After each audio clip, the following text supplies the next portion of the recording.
오늘 이 대시보드 프롬프트 한 줄로 이 정도 대시보드 만드는 강력한 후킹을 제가 보여드렸습니다. 안녕하세요, 김효율입니다. 네, 일단 저는 다양한 일을 좀 경험을 많이 해봤고요. 디자이너로 커리어를 시작했는데 사업도 해보고 이제 사업을 했던 경험으로 이제 비즈니스 모델 설계하는 네, 그런 일도 해보고 네, 브랜드도 기획하고 뭐 상품 기획 지금은 AX를 하고 있습니다. 그런데 제가 이렇게 다양한 업무들을 해오다 보니까 어떤 업무에서 병목이 있고 또 어떤 업무에 어떤 문제 해결들이 필요한지 좀 많이 알게 되는 그런 경험들을 많이 했었고요. 그러다 보니까 현재 AI를 사용하면서 그런 경험들이 저한테 많이 도움이 됐던 것 같습니다. 그래서 저도 제 문제를 이제 해결하고 그리고 또 이제 타인의 문제들이나 뭐 업무상의 문제들을 해결하기 위해서 지금 AI 인사이트를 전파하고 있습니다. 네. 아, 제가 오늘 좀 솔직히 말씀드리면 좀 떨려요. 그래서 예, 좀 실수가 있어도 잘 좀 봐주시면 감사하겠습니다. 네, 그러면 좀 이제 진행을 해보도록 할게요. 화면 보이시나요, 혹시? 화면 잘 보이실까요? 화면 잘 보이시면 1번 눌러주시겠어요? 아, 다행입니다. 네. 이번 주제가 이제 AI를 쓰고 있는데 일이 줄어들지 않는 이유이죠. 이게 좀 아이러니합니다. 저도 마찬가지예요, 사실. AI가 발전하고서부터 저는 이제 AI가 나왔을 때부터 챗GPT부터 사용을 했는데 생산성이 늘어난 것 같아요. 느낌은 늘어난 것 같은데 왠지 컴퓨터 앞에 앉아 있는 시간은 더 많아진 것 같아요. AI를 쓰는 시간이 더 많아진 것 같아요. 그래서 왜일까? 그 이유를 한번 생각을 해봤는데 일단 도구가 편리하면 생산성이 올라가죠. 저희가 뭐 못질을 한번 한다고 해도 이제 망치를 쓰면 더 이제 빨리 못질을 할 수 있고 그런 것처럼. 그런데 이 AI라는 게 저는 솔직히 말씀드려서 되게 재밌어요. 이걸 사용하면서부터 엄청난 생산성이 이제 올라갔다고 생각을 하고 있거든요. 그래서 현존하는 업무 도구 중에서는 최고의 도구가 아닐까라는 생각을 하고 있는데 AI를 쓰는 방법을 잘 모르면 AI에 좀 메모리 되지 않나, 그 기술에 메모리 되지 않나라는 생각을 좀 하게 되었어요. 그래서 저는 이제 AI를 어떻게 사용을 하고 있는지를 좀 보여드리고 알려드리려고 합니다. 그쵸, 오늘의 주제 한 번 더 소개를 드리고. 자, 일단 AI가 이런 경험들 있으실 거예요. 새 창을 열어요. 이제 어제까지만 해도 쭉 이제 업무를 진행을 하고 우리가 AI랑 많은 대화를 했죠. 뭐 고민 상담도 할 수도 있고 여러 가지 대화를 나눴는데 새 창을 열고 다시 대화를 하려고 하니까 기억을 못 해요, AI가. 어제 너 나랑 이런 대화 나눴잖아. 그랬더니 어, 다른 세션에서 나눴던 이야기는 제가 기억을 하지 못합니다. 뭐 이런 경우들 좀 경험을 해보셨을 거예요. 그런데 AI가 원래 기억을 못하지는 않아요. 하지만 이 세션이라는 것들이 이렇게 분리가 되어 있기 때문에 그 다른 세션을 넘어가거나 새 채팅을 열게 되면 그 기억들이 증발을 하게 됩니다. 그래서 이제 매번 이런 설명을 반복하는 시간들이 길어질 거예요. 그래서 저도 처음에는 그랬고, 이런 시간을 계산해보면, 못해도 하루에 한 15분에서 30분 정도는 했던 얘기를 다시 설명하는 데에다 시간을 썼던 것 같습니다. 그래서 그 저희가 근무하는 시간이 1년이면 250일 정도가 되거든요. 그러면 하루 10분씩만 다시 설명한다고 하면 1년에 42시간을 저희는 이제 설명을 계속 하게 되는 거고 했던 얘기를 다시. 그리고 30분이면 125시간, 또 60분이면 엄청난 시간을 저희가 31일이나 AI한테 똑같은 설명을 다시 하는 그런 상황이 생깁니다. 그래서 이런 것들을 이제 방지하고자 저는 AI의 기억에 굉장히 집중을 많이 하고 있습니다. 제가 업무를 하는 방식 자체가 AI가 모든 것을 기억하고 한 곳에서 사람과 AI가 같이 일할 수 있는 그런 환경을 만들어서 구축을 해서 이제 일을 하고 있어요. 그리고 이런 것들이 이제 필요한 부분에 도입도 해드리고 있고요. 그래서 AI를 제가 창을 한번 띄워볼게요. AI를 사용하시면은, 저는 클로드 코드 기준으로 일단 말씀드릴게요. 뭐 여기서 일반적으로 클로드를 사용하시는 분들은 웹에서 그냥 질문 주고받는 용도라서 이 클로드는 당연히 기억이 안 됩니다. 이 채팅마다 다 별도로 되어 있어서 이건 기억이 안 되고 클로드 코드는 이제 로컬에서 돌아가는 거기 때문에 이걸 기준으로 말씀을 드릴게요. 일단 저 같은 경우에도 세션이 굉장히 여러 개가 있죠. 여기 폴더도 여러 개가 있고요. 근데 이 세션에서 업무를 진행을 하고 또 다른 세션에서 업무를 진행을 하고 하다 보면 그때 했던 업무들을 이렇게 스크롤을 올려서 저희가 이제 확인을 한다든지 뭐 컨트롤 F를 눌러서 키워드로 찾아본다든지 이런 경우들이 있어요. 분명히 내가 레포트를 만들었었는데 어떤 세션에서 진행을 했었고 그게 어디에 저장돼 있지? 그걸 헷갈리는 경우들이 빈번히 발생을 합니다. 혹시 이런 경험 있으신 분들 1번 눌러주시겠어요? 많은 분들이 경험을 하고 계시군요.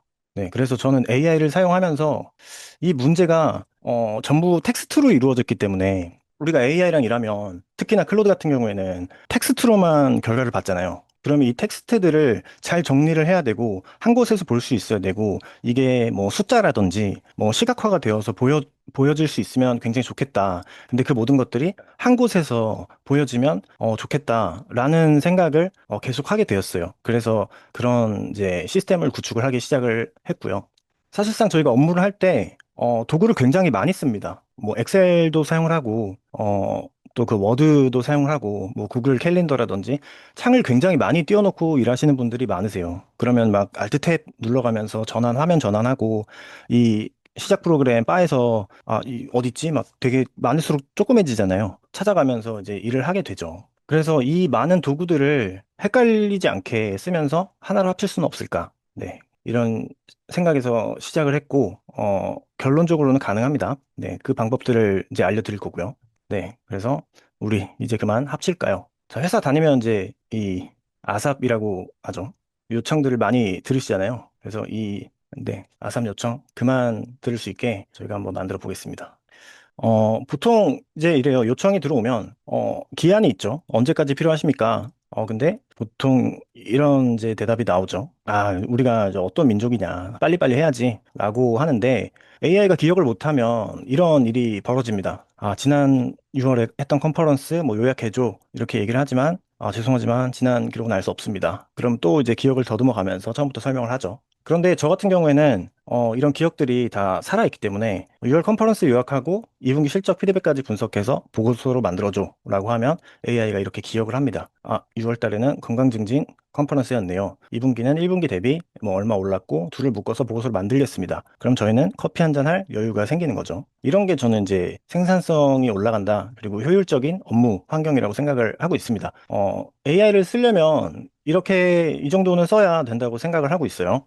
그래서 AI 지금 이제 누구나 다 쓸 수 있잖아요. 한 달에 뭐 2만 얼마씩만 결제하면 진짜 좋은 모델들도 다 쓸 수가 있지만 어떻게 사용을 하는지에 따라서 출발은 같아도 이 속도가 달라질 수가 있습니다. 사실 저도 똑같잖아요. 여러분들이랑 똑같아요. 같은 시기에 AI를 만났고 AI가 제가 뭐 10년 먼저 접한 것도 아니고 저희한테 모두 똑같은 조건이 주어진 거였어요. 근데 저 같은 경우에는 이 방법들을 연구하면서 그 연구된 그 결과를 바탕으로 AI들의 행동 패턴을 분석하고 AI의 그 구조를 좀 분석을 하면서 이거를 이제 조금씩 쌓아가기 시작을 한 거죠. 근데 여러분도 그렇게 될 수가 있습니다. 제가 그렇게 만들어 드릴 거고요.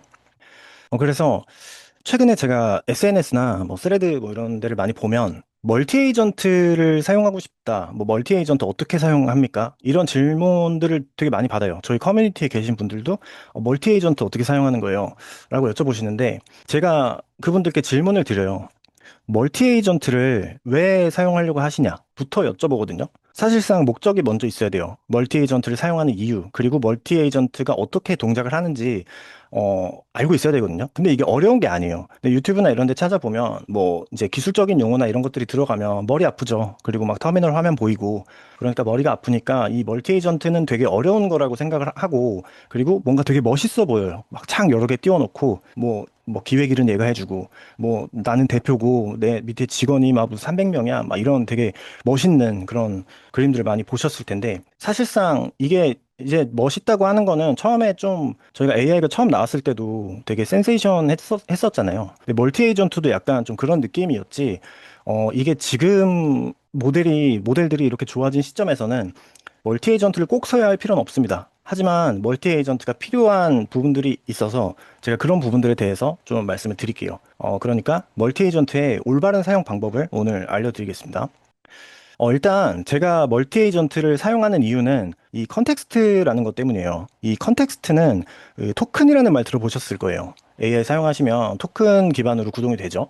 그래서 이 컨텍스트는 토큰이랑 아주 밀접한 연관이 있습니다. 컨텍스트를 사용하는 만큼 토큰을 사용을 해요. 그런데 이 컨텍스트를 제 책상의 크기라고 좀 비유를 해드릴게요. 제 클로드에 보면은 여기에 클로드 코드를 사용하면 컨텍스트 윈도우라고 있잖아요. 이게 1.0M이면은 100만 토큰이에요. 100만 토큰. 네, 100만 토큰이면 메모장을 하나 열게요. 예를 들어서 1컨텍스트는 안녕하세요 하면 이게 5컨텍스트입니다. 뭐 한국어는 정확하진 않다고 해요. 영어 같은 경우에는 hello 하면 이게 1컨텍스트라고 하더라고요.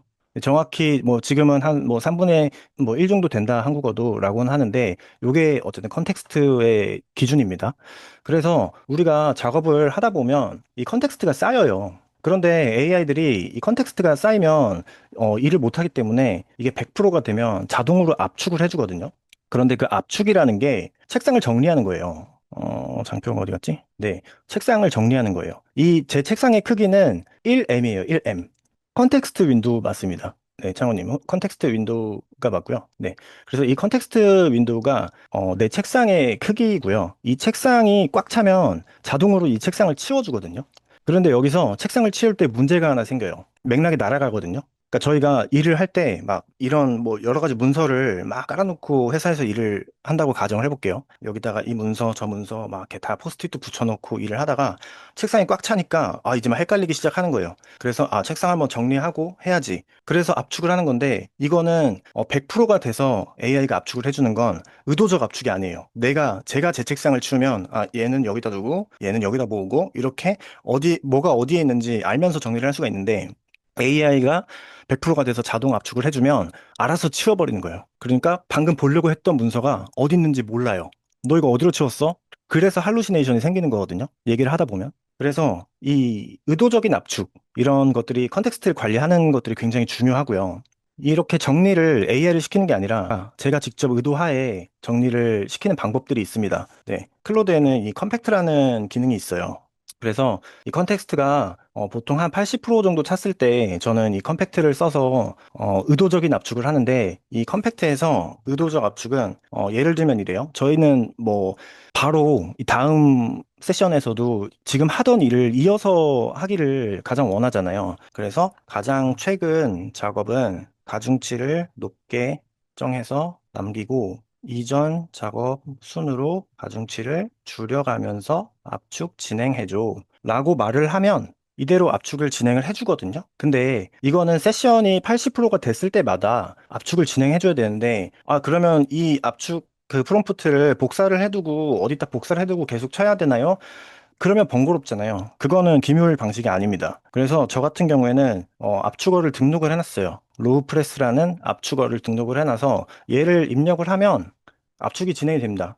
어떻게 진행이 되냐면 이 방식이에요. 옵시디언의 최종 저장 이후 작업 현황을 업데이트한 뒤 최근에서 과거 역순, 가중 방식의 컨텍스트 압축을 안내. 네, 이렇게 만들어서 진행을 하고 있습니다. 그래서 이건 의도적인 압축이에요. 제가 책상을 정리했기 때문에 이 다음에 바로 이어서 이전 작업에 대해서 이질감 없이 바로 이어서 진행을 할 수가 있게 됩니다. 네. 그리고 또 이런 분들도 계세요. 세션 하나에서 모든 업무를 다 하시는 분들 계시면 1번 눌러주시겠어요? 다 나눠서 하시는 건가요? 그러니까 세션 하나에서 다 한다는 얘기는 여기 이제 하나를 켜두고 여기서 막 이것저것 다 시키는 거를 뜻하거든요. 네. 그렇게 사용을 하다 보면 맥락이 섞이게 돼요. 네. 맥락이 섞이면, 그러니까 예를 들면 이런 거죠.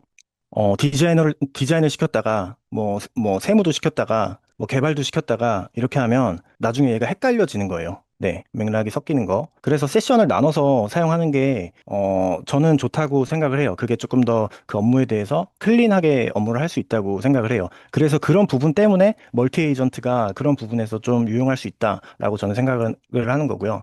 그리고 이 압축을 제가 설명을 드렸는데, 이 압축이 계속 반복이 되면 이 복사본을 계속 복사하는 거랑 똑같거든요.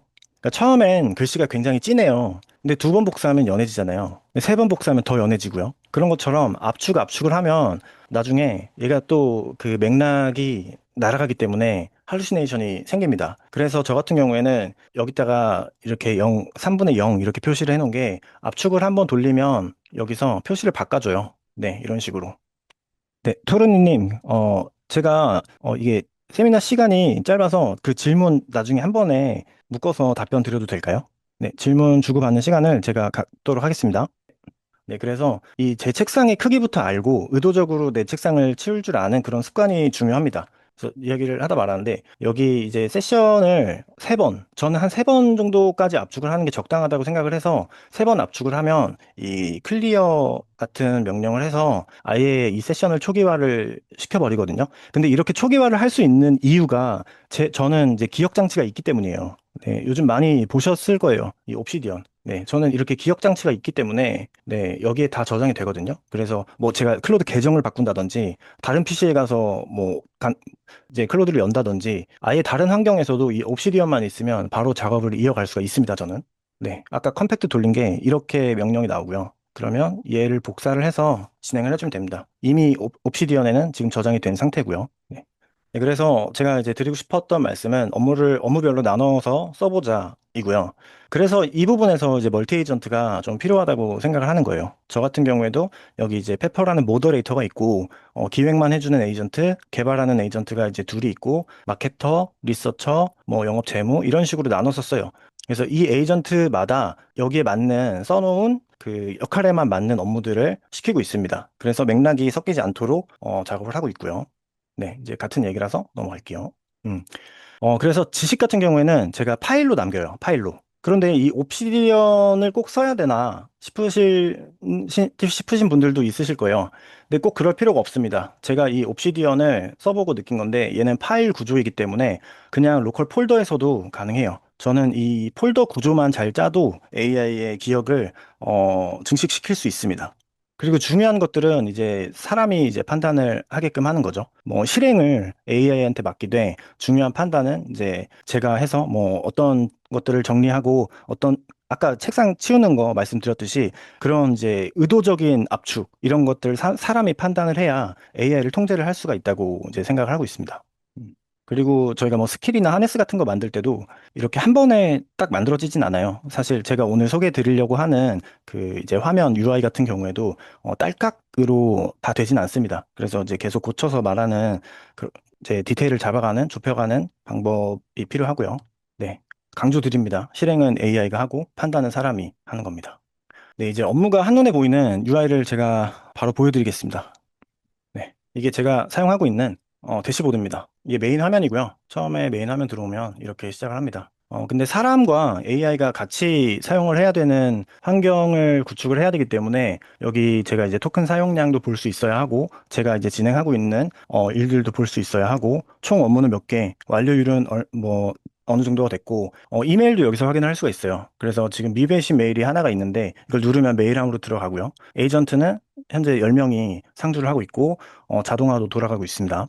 네, 이런 식으로 쭉 대시보드에서는 전체 흐름을 볼 수가 있어요.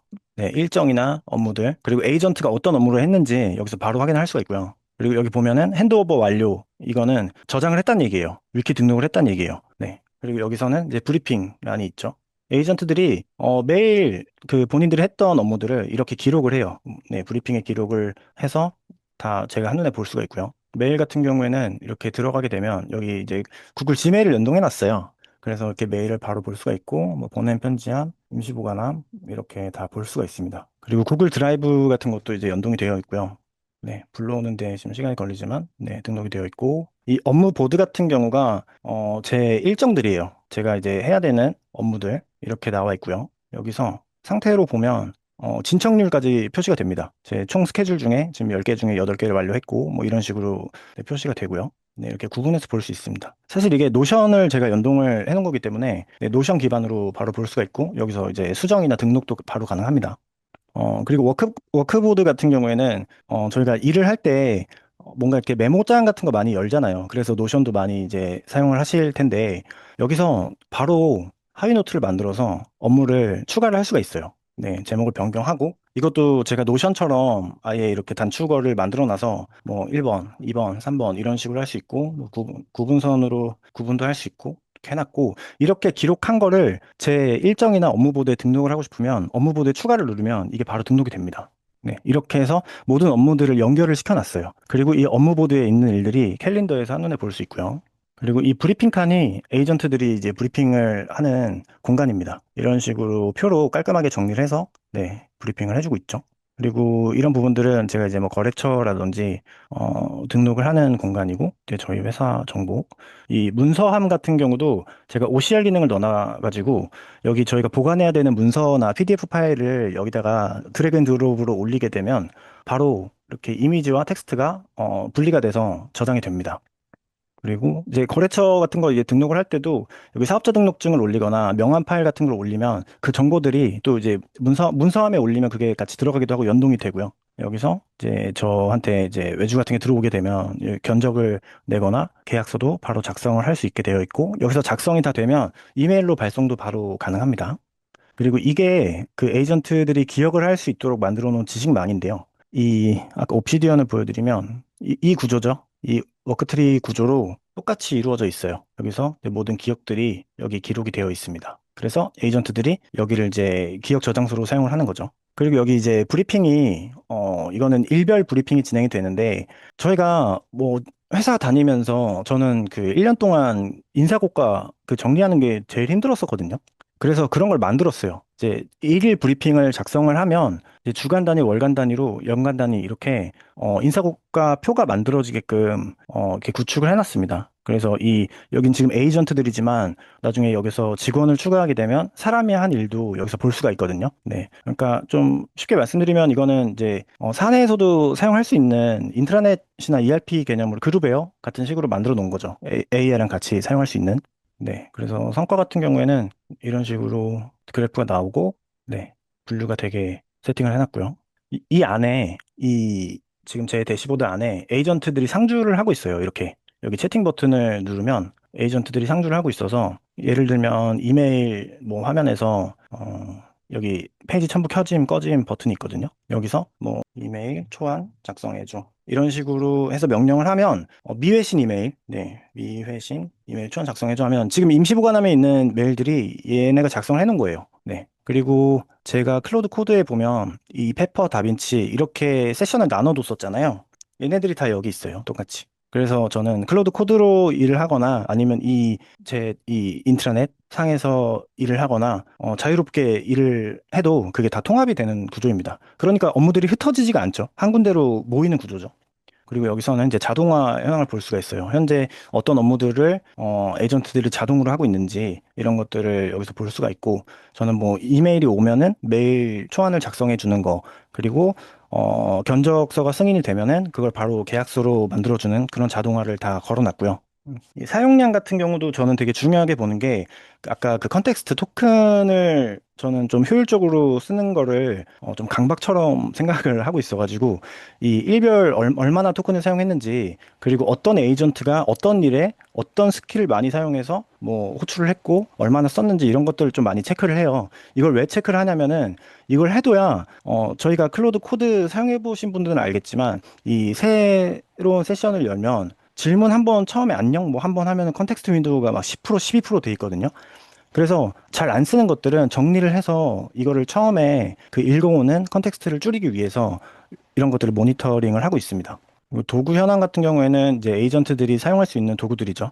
스킬이나 MCP 같은 것들을 여기서 한 번에 볼 수 있게 네, 해놨습니다. 지금 에이전트들이 떤 것들을 사용하고 있는지, 그러니까 현재 뭐 여기 연결되어 있는 클로드 코드, 코덱스, 헤르메스 에이전트들은 이 도구를 사용하고 있다. 이런 이제 표시고요.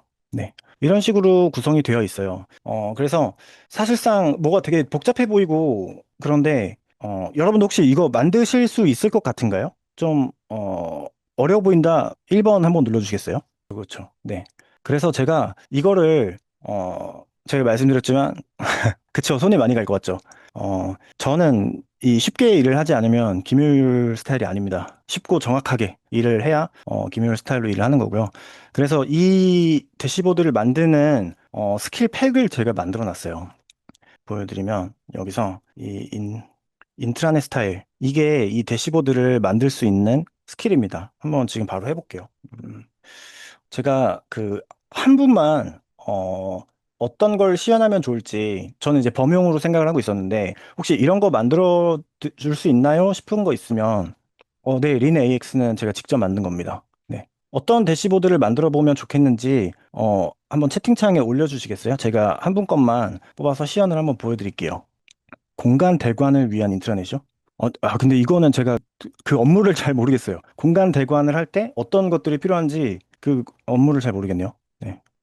맞습니다. 도메인 지식이 부족합니다. 직원 스케줄 대시보드, 직원 스케줄, 키를 사용해서 상태 관리. 현금 흐름 이런 건 되게 쉬워요. 네, 이런 건 되게 쉽고 막 그래프로 돼 있어서 보기 되게 좀 있어 보이거든요. 근데 지금 여기서 만드는 건 실제 데이터를 뭐 연결할 수 있는 게 아니기 때문에 일단 범용으로 만들어 볼게요. 그러면 일단 근태 관리하고 매출 관리할 수 있는 그 대시보드 합쳐서 만들어 볼게요. 이제 그만 끝났습니다. 네. 네, 두 가지로 합쳐서 만들어 보겠습니다. 네.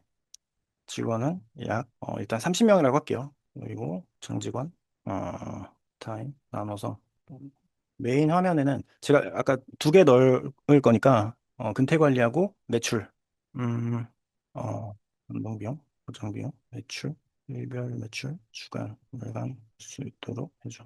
일단 이렇게 한번 넣어볼게요. 일단 어떻게 만들어지는지가 네, 중요하기 때문에 그걸 한번 보여드리겠습니다. 네. 이거 만들어지는 동안 제가 질문을 좀 받을게요. 일단 아까 그 올랐던 질문 먼저 제가 올려서 한번 볼게요. 네, 아까 토로니 엠님, 멀티 에이전트 구성해서 사용하고 계신데 질문과 답변은 한 개 봇에서만 진행하는데 정상인가요? 하셨는데, 그쵸? 이게 뭐 정답은 없지만, 제가 말씀드린 요지는 요거랑 비슷한 것 같아요. 그 업무 맥락에 맞는 에이전트끼리 업무를 시키는 게 직무에 맞는 그게 좋은 것 같고요. 오퍼스, 낮음, 높음, 최대 엑스트라 차이를 많이 두고 사용을 하냐. 사실 저는 거의 이 에포트는 거의 잘 안 써요. 왜냐면 이게 높으면 좋긴 한데 하네스라고 하잖아요. 하네스. 그러니까 AI를 통제를 할 수가 있으면 굳이 높은 걸 쓸 필요가 없어요. 높은 거는 제가 페이블을 사용할 때는 언제냐면, 그러니까 페이블이 가장 좋은 모델이잖아요. 이 페이블을 사용할 때는 언제냐면, 하우를 너가 결정해라고 할 때예요. 그러니까 예를 들면 지금은 제가 또 이대로 일을 해줬으면 좋겠는 거잖아요. 그럴 때는 에포트를 높게 안 써요. 네, 이게 높을수록 느리거든요. 그리고 이게 높으면 자기가 막 추론을 해가지고 막 이상한 것들을 넣을 때가 있어요. 그래서 내가 딱 원하는 것만 들어갔으면 좋을 때는 이 에포트 기능은 그냥 높은 정도, 그냥 중간 정도에 놓고 씁니다. 그런데 정말 막 이 코드 베이스가 너무 꼬인 것 같고 이거를 좀 해결을 하고 싶은 문제, 제 생각으로는 해결할 수 없는 문제들은 이 추론 강도를 높이죠. 이럴 때는 막 울트라 코드 막 이렇게 놓고 페이블 같은 모델 써가지고 지금 이런 문제가 있는데 하우는 너가 판단을 해가지고 고쳐줘 이런 식으로 사용을 하고 있습니다. 그리고 차지훈님, 옵시디언 볼트는 옵시디언 자체에서 유료 클라우드로 사용 중이신가요? 제가 옵시디언을 유료로 쓰려고 하다가 이거 만들 수 있을 것 같아가지고 제가 자체적으로 만들어서 쓰고 있어요. 네. 동우님 질문 제가 건너뛰어서 죄송합니다. 각 메뉴의 데이터 연결 등등 기대됩니다. 매출 입력하는 메뉴도 있어야 하나요? 매출 입력 같은 경우에는 API가 있는 그 매출을 긁어 올 수 있는 데이터들이면 자동으로 긁어 오게 할 수 있어요. 네, 예를 들어서 뭐 스마트 스토어라든지 뭐 쿠팡이라든지 쿠팡이 API를 제공하는지 모르겠지만 네, 그런 경우에는 그 실시간으로 데이터들을 긁어 와가지고 대시보드에 그 축적을 할 수가 있습니다. 자동으로요. 실제 이런 UI를 만들 때는 기획하고 계획부터 심도 있게 세우지 않나요? 그렇죠. 네. 보통 UI를 계획한다기보다 UX를 기획을 더 저는 신경을 쓰는 것 같아요. 왜냐하면 UI는 그냥 유저 인터페이스잖아요. 물론 인터페이스도 편해야겠지만 UX, 그러니까 이 유저의 경험, 이 앱을 사용하는 유저 자체가 경험이 좋아야 된다고 생각을 해서 그 이제 UX 설계를 먼저 네, 구축을 하는 편입니다. 지금 만든 대시보드는 웹앱 형태고요. 웹 앱이 아니라 그냥 웹 서비스예요. 로컬 웹이에요, 로컬 웹. 로컬에서 클라우드로 데이터를 전송받는 방식 아니고요. API 그 기능마다 필요한 이메일이라든지 뭐 이런 이제 업무 보드 같은 경우에는 여기는 노션 API를 연동을 해가지고 데이터를 받아오고요. 메일 같은 경우에는 구글 연동을 해서 받아오고요. 이건 제 로컬에서만 돌아가는 겁니다. 인트라넷이기 때문에 배포도 가능해요. 배포를 하면 만약에 회사 같은 경우에는 전 직원이 여기 들어와서 볼 수가 있죠. 인간 병목을 제거하기 위해 에이전트 혹은 자동화의 수준은 실무적으로 어떻게 운영하고 계시는지요? 의사결정 필요한 업무나. 단계를 인위적으로 나누는 방식은 효율적이지 않은 것 같은데. 의사결정 필요한 업무의 종류, 단계를 인위적으로 나누는 방식. 어, 사실 그 병목 지점에 대해서 좀 명확한 원인을 파악을 해야 될 것 같아요. 그러니까 병목이라는 거는 그 구간에 문제가 있다는 거잖아요. 그러면 그 문제를 에이전트가 해결을 할 수 있게 만들 수 있는가를 고민을 해보는 게 맞는 것 같아요. 그래서 그거를 이제 실무적으로 적용했을 때 예를 들면 이런 거예요.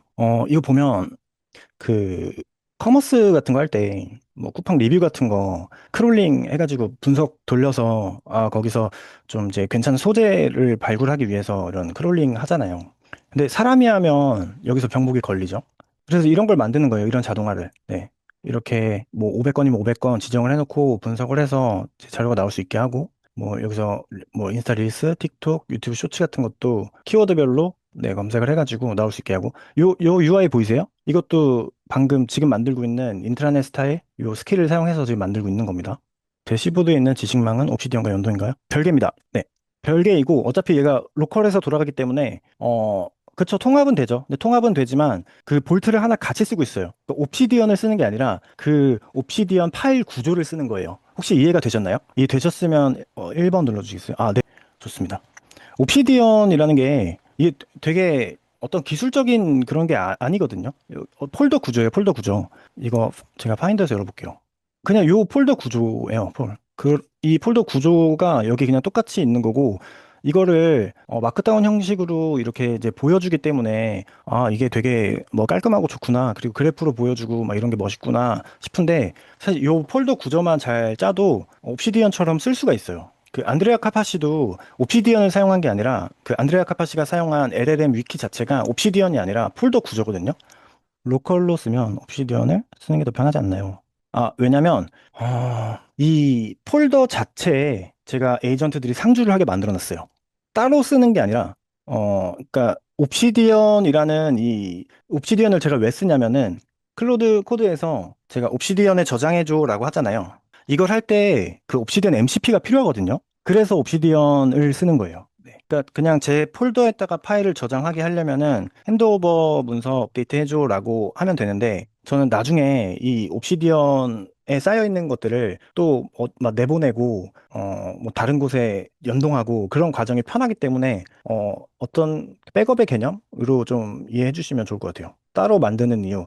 사실 제가 좀 도전을 해보고 싶었어요. 옵시디언을 보고, 이 구조면 AI의 기억력을 내가 늘릴 수 있지 않을까라고 생각을 해서 처음에는 그 단순한 호기심으로 폴더를 만들고 거기다 마크다운 파일을 넣고 뭐 그 마크다운 파일 한 장에서 에이전트들이 기억을 하게끔 이렇게 했었는데 어떻게 보면 이 폴더 전체가 기억력이 될 수 있지 않을까라고 생각을 하면서 네, 계속 연구를 하고 있고요. 멀티 에이전트 활용, 업무 자동화 이 정도로 하시면 토큰 사용량, 비용은 어느 정도 드나요? 근데 사실 저는 이 아르고를 개발할 때만 코드를 짜야 되기 때문에 클로드 맥스 그 계정 두 개를 사용을 했는데 평소에 개발할 때 말고 업무만 할 때는 이 지금 제가 갖고 있는 에이전트 다 돌려도 맥스 그 200달러짜리 그 계정으로 저는 충분한 것 같아요. 저 코덱스도 안 써요. 지금 코덱스도 구독 안 하고 있고. 네. 헤르메스 써보신 분들은 알 텐데 오픈클로나 헤르메스는 그 하트비트라는 기능이 있잖아요. 하트비트 기능을 쓰면 얘가 계속해서 데몬을 돌려요. 트리거가 올 때까지 시킨 일을 해야 되니까 그 일이 걸릴 때까지 계속 이제 훅을 넣고 있다가 걸리면은 문이 들어왔습니다. 이런 식으로 보내주는 건데 그 하트비트 기능이 엄청나게 토큰을 소모하거든요. 그래서 저는 이 노션 그 일정 알림 같은 거를 노션을 사용을 해요. 노션은 휴대폰에 깔아두면 이 푸시 알림이 오잖아요. 그래서 제가 일정을 등록해 놓으면 노션에 일정이 등록되는 것만 확인을 해서 그 일정 안에다가 리마인드 기능을 넣게끔 해놨어요. 그러면 노션에서 알림이 와요. 시간이 좀 걸립니다, 이게. 네. 사실 조금 더 간단한 걸 만들면 금방 만들 수 있었는데, 어쨌든 골자는 제가 아까 보여드렸던 이런 앱도 UI가 똑같잖아요. 네. 기본적으로 이 앱 쉘이라고 하는 이 UI 껍데기가 있는데, 이 껍데기 자체를 제가 뭐 이 간격이라든지, 이 카드마다의 간격, 뭐 한글 텍스트가 깨지거나 벗어나지 않게끔 이런 시스템을 다 걸어놨어요. 규칙들을. 그래서 이런 아이콘이라든지 이런 뭐 컴포넌트 이런 것들을 다 해놔서 기본적으로 이 디자인 시스템을 사용을 해요. 그리고 원하시는 업무에 맞는 기능들을 하나씩 하나씩 붙여 넣을 수 있어요. 그건 이제 클로드 코드로 이제 바이브 코딩을 하시는 거죠. 예를 들어서 왼쪽 메뉴에 광고 대시보드 추가해주고 메인 화면에서 업무 볼 수 있게 해줘. 이런 이제 기획을 해가지고 바이브 코딩을 하는 겁니다. 노드 개수가 많아지고 MD 파일이 많아지면 에이전트들이 자동으로 최적화를 시켜주나요? 그 노드 개수, 근데 이거 이 맥락을 모르겠어요. 캐나다님, 맥락을 MD 파일이 많아지면. 그러니까 이 에이전트들 기억을 말하는 건가요? 아, 노드. 네네네네. 기억, 그 노드를 말씀하신 거죠? 네. 이 최적화를 시키는 방법도, 있습니다. 그러니까 정제라고 저는 표현을 하는데, 기억들이 쌓이면 사람 뇌도 똑같잖아요. 우리가, 맞아요, 맞아요. 네, 느려지지 않을까 걱정하시는 건데, 저도 그런 똑같은 걱정을 했고, 사실상 옵시디언을 쓰면서 그런 걸 좀 많이 느꼈거든요. 그래서 그 옵시디언 구조도 제가 되게 많이 손을 봤어요. 그래서 어떻게 그걸 해결했냐면, 이제 사람의 뇌처럼 좀 이제 빈도가 낮아진 기억들은 보관을 하게 해놨어요. 근데 그게 아무 때나 보관을 하면 안 되니까 이 제가 에이전트를 사용 안 하는 시간이 이제 4시간 이상 됐을 때 자동으로 그런 이제 오늘 하루 중에 있었던 것 중에 빈도가 낮은 것들을 파악을 해가지고 스캔을 해가지고 따로 정제를 합니다. 그러니까 보관이 되는 방식이 원본이 있고 그다음에 에이전트들이 작업을 했던 작업대가 있고 그리고 저랑 대화를 했던 대화록이 있고 뭐 에이전트들이 일을 했던 그런 로그들이 있는데 그거를 찾아갈 수 있는 큰 지도가 하나 있어요. 그래서 그 지도를 보고 처음에 그 지도를 읽고 그 길들을 쭉쭉쭉쭉 찾아가는 거죠.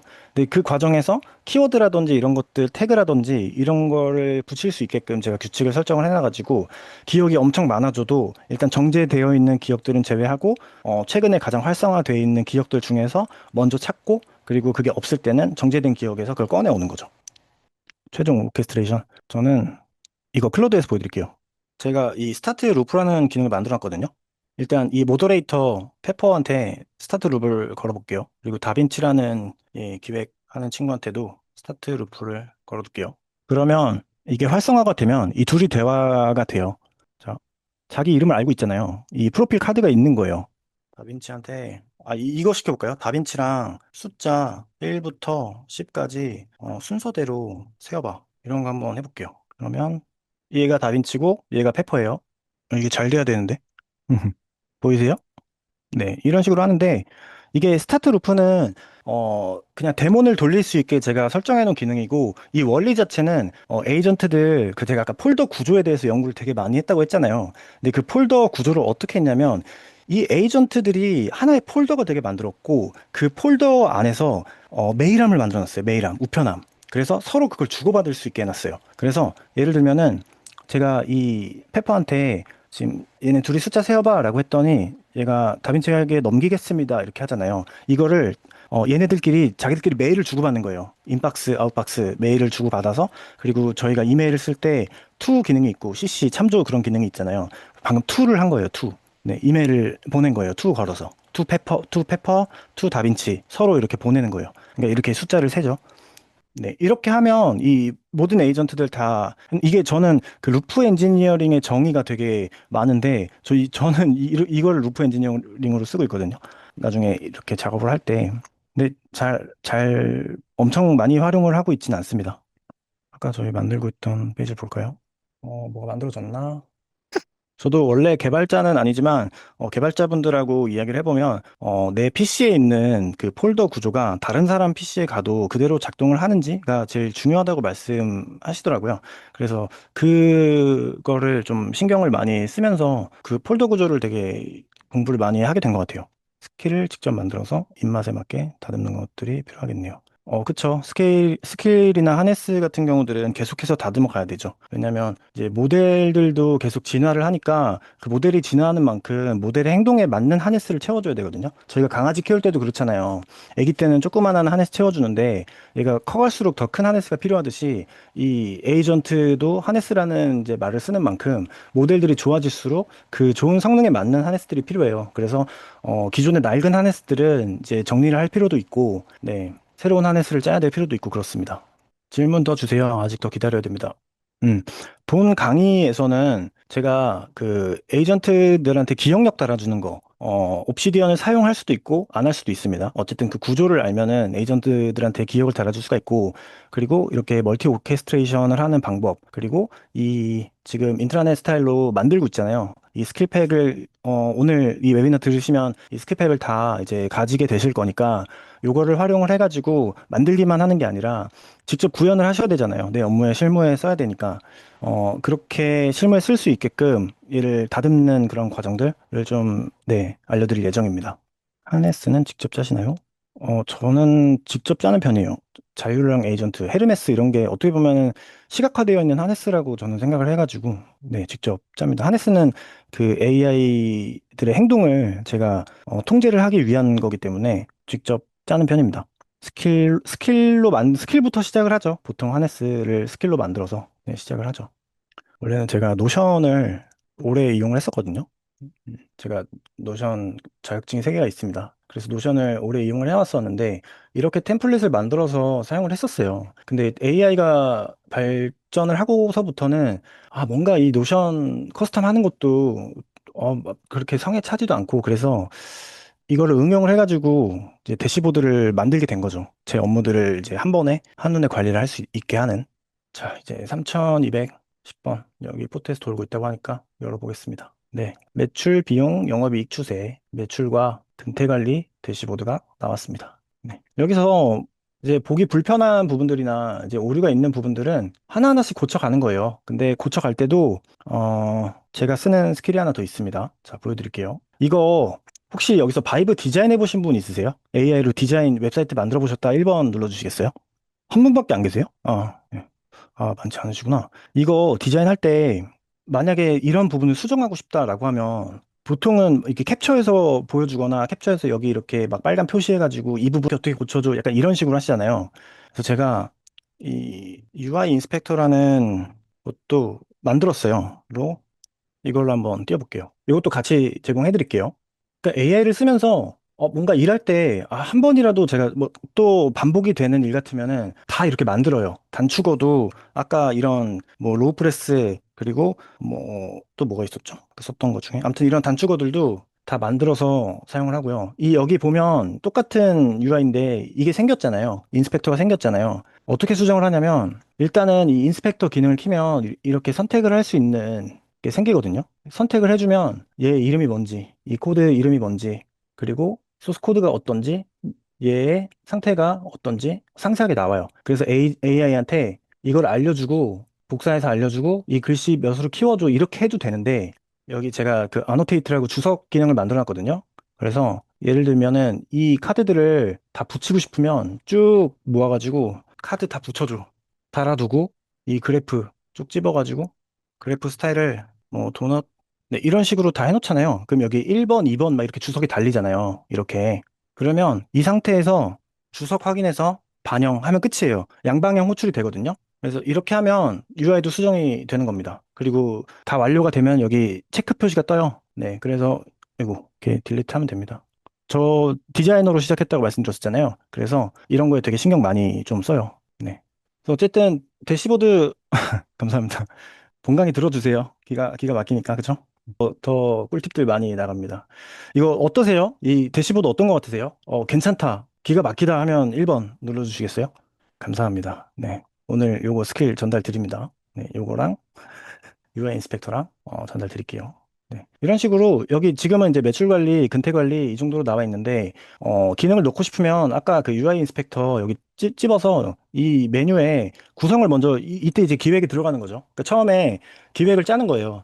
내가 지금 하는 업무가 이메일이 필요하고 그리고 뭐 노션 같은 그런 메모장이 필요했으면 좋겠고 이런 것들을 쭉쭉쭉쭉 써가지고 이 메뉴에 추가를 하고 그 UI에 맞는 기능들을 저희가 이 구조를 짜는 걸, 어쨌든 얘는 시각적으로 표시가 되는 건데, 비언어잖아요, 비언어. 근데 우리가 이 비언어를 만들기 위해 이 언어를 되게 잘 써야 되는 거죠. 네. 그래서 이 구조 체계를 좀 잡는 그런 프롬프트 엔지니어링이나 그 맥락을 주입하는 컨텍스트 엔지니어링 이런 기초부터 시작해서 제가 프롬프트를 어떻게 쓰고 그리고 막힐 때 어떻게 하는지 이런 것들을 본 강의에서 더 자세하게 알려드리도록 하겠습니다. 여러분들도 이런 대시보드 뚝딱 만들고 하실 수 있게끔 네 하겠습니다. 회사에서 이런 대시보드 만들어가지고 딱 제가 인트라넷을 한번 만들었습니다. 그럼 막 연봉 막 그쵸? AI 시대가 되고 나서부터 네, AI 시대가 되고 나서부터 그런 걱정들 되게 많이 하셨잖아요, 사람들이. 아, 나 직장을 잃는 거 아닌가? 나 이러다가 AI한테 일자리 뺏기는 거 아닌가? 근데 오히려 양상이 되게 뚜렷하게, 경력자들, 그러니까 경력이 오래된 분들은 AI를 활용해서 더 연봉이 올라가는 분들이 많이 있으시대요. 그런데 이제 문제는 미국에서는 신규 채용이 0이래요, 0. 네, 저도 이거 이제 들은 얘기인데, 신규 채용은 도메인 지식이 없기 때문에 아무리 AI를 잘 다뤄도 일을 시킬 수가 없는 상황이 된 거죠. 그래서 어찌 보면 저희들은 지금 좀 행운이 깃들지 않았나라는 생각을 하고 혹시라도 내가 지금 AI를 배우기 늦지 않았을까라고 생각하셨다면 절대 그렇지 않습니다. 네, 오늘이 가장 빠른 시기입니다. 그러니까 절대 늦었다고 생각하지 마시고 제가 지금까지 AI로 쌓았던 그런 지식들을 네, 가감 없이 알려드릴 테니까 네, 강의 많이 들어봐 주시면 감사할 것 같습니다. 네. 또 질문 있으시면 편하게 질문 주십시오. 아, 그리고 제가 이거 맞다. 스킬 두 가지 오늘 UI 인스펙터랑 이 대시보드 만드는 스킬 묶어가지고 저희 카톡방 들어오시면 드릴 거예요. 자, 네. 저희 카톡방으로 오시면 제가 전달드리겠습니다. 네. 제 오픈 채팅방에는 효일이라는 그 AI 챗봇도 있기 때문에 효일이 데리고 놓으셔도 됩니다. 네, 링크 공유 드릴게요. 아, 감사합니다. 네. 지금 여기 참가자분들 157명 계신 거 제가 확인했어요. 여기 저희 카톡방 인원 몇 명 올라가는지 제가 확인하겠습니다. 오, 감사합니다. 그래서 제가 대답해드리고 있잖아요. 겹치는 사람? 네. 이미 들어와 계신 분들도 계실 거예요. 네. 그냥 받아가실 수 있게끔. 네. 효리 부를 때 멘션 하셔도 되시고, 어쨌든 효이라라는 네, 효이라 이렇게 이름이 들어가면 트리거가 걸립니다. 네. 늦은 시간까지 들어주셔서 감사하고요. 질문 주세요. 질문 주시면, 네, 답변 드리도록 하겠습니다. 아니요. 이 챗봇 만드는 방법은 이 일잘러가 되기 위한 방법과는 조금 별개의 문제라서 요건 나중에 또 기회가 되면 알려드리도록 하겠습니다. 강의 듣는 사람들 방이 따로 생기나요? 어, 글쎄요. 카톡방에서 일단 질문 주시면 될 것 같아요. 네, 카톡방에서 질문 주시면, 우와, 되게 많이 들어오셨네요. 감사합니다. 휴일이 그런 거 모릅니다. 강의 코드 같은 거, 코드 같은 거는 휴일이가 몰라요, 아직. 네. 이 효일이 만드는 방법에 되게 관심들이 많으셔가지고, 요거는 나중에 라이브를 따로 올릴게요. 네, 오늘 이 대시보드, 프롬프트 한 줄로 이 정도 대시보드 만드는 강력한 후킹을 제가 보여드렸습니다. 그리고 이 강력한 스킬을 선물로 드릴 거기 때문에, 네, 기대하고 있겠습니다. 네. 아유, 감사합니다. 네. 카톡방에서 저 되게 답변 잘 해드리거든요. 진짜 개인화되어 있는 답변을 잘 해드리기 때문에 궁금하신 거 있으시면 카톡방에서 질문 주세요. 저 막 새벽 3시에 답장하고 막 6시에 답장한다고 효율님 잠 안 잔다 AI 아니냐 막 이런 얘기 많이 듣는데 답장 잘 해드리니까 말씀 주세요. 네, 가능하다고 합니다. 그러면 지금 효율님께서 20분이나 더 많이 해주셔가지고, 아, 지금, 그러게요. 네, 오늘 시간이 조금 오버가 돼가지고, 일단은 저도 제가 사실 듣고 싶어서 만든 강의거든요. 효율님이랑 얘기하면서 저도 많이 인사이트를 배워서, 그래서 저도 단톡방에서도 맨날 막 구경하고 이러는데, 일단은 강의를 들으시면 조금 더 효율님의 인사이트를 이렇게 뭔가 브리프하게 받아보는 것보다 조금 더 로우하게 많이 배워보실 수 있을 것 같아서 많이 관심 가져줬으면 좋겠고, 그리고 효율님 유튜브 영상만 보셔도 사실 저는 정말 잘 가르쳐 주시는 분이라고 생각을 많이 하거든요. 그래서 이번 강의도 많이 관심 가져주시고, 앞으로 효율님이 하시는 활동들도 많이 관심 가져주시면 너무 감사하겠습니다. 그러면은 오늘 세미나는 여기서 마치도록 하겠습니다. 네, 네. 너무 고생 많으셨습니다. 네, 감사합니다. 네, 감사합니다.